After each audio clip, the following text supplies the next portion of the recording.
Tes satu dulu. Tes satu dulu, ya. Pertama terkait dengan militer aktif di jabatan sipil. Ini disebutkan di kementerian ya.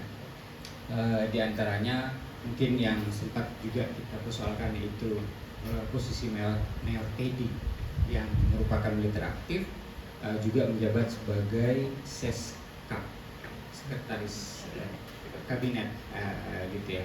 Nah, ini jelas bertentangan dengan undang-undang TNI. Militer aktif tidak boleh menduduki jabatan sipil, termasuk juga jabatan sipil itu pemerintahan sipil, yaitu jabatan politik sipil. Ya, jabatan kementerian, jabatan sekretaris kabinet itu merupakan jabatan politik yang tidak boleh diduduki oleh perwira TNI atau militer aktif. Militer aktif itu hanya boleh menduduki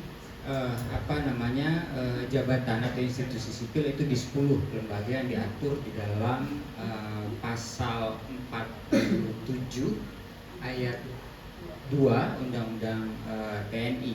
Nah, gitu ya. Di luar dari 10 lembaga tersebut itu ada Kementerian Pertahanan, kemudian ada Wantanas, ada Mahkamah Agung, ada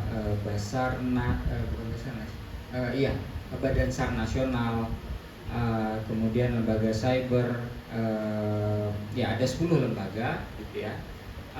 Di luar dari itu jelas bertentangan dengan Undang-Undang TNI. Nah, bagaimana mereka seharusnya atau bisa boleh menduduki jabatan tersebut? Yang pertama adalah mengundurkan diri, pensiun lebih cepat, begitu ya, atau sudah memang memasuki masa pensiun gitu. Jadi inilah belakangan ini yang terjadi. Saya kira 10 tahun pemerintahan Joko Widodo banyak sekali presiden kekeliruan atau pelanggaran yang dibuat, di mana militer aktif itu menduduki berbagai jabatan sipil. Begitu. Ada di antaranya adalah Komisaris BUMN.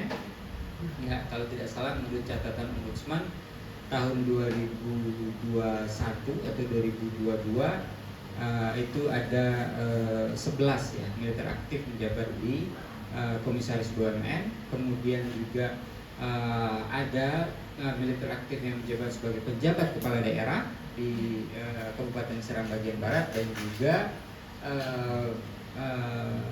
Provinsi Aceh, gitu ya, dalam proses transisi politik kepala daerah, transisi kepemimpinan kepala daerah belakangan sebelum pilkada serentak 2024 ini. Nah, argumentasinya yang dipakai apa? Waktu itu berdasarkan keterangan yang kami dapatkan dari TNI itu hanya menggunakan Perpres gitu, atau Kepres diantaranya gitu ya. Ini ada permintaan, kemudian juga ada dasar hukumnya, ini bagian daripada tugas militer gitu. Ini juga mungkin bisa berkaitan dengan tadi pertanyaannya Mas Iqbal itu, apa sih urusan militer dan apa sih urusan kepentingan militer dan kepentingan umum, itu semuanya bisa jadi masuk kepentingan militer gitu. Oh, ini dalam rangka ketahanan pangan atau ketahanan atas nama ketahanan dan stabilitas, sudah masuk jadi kepentingan militer gitu. Nah, ini yang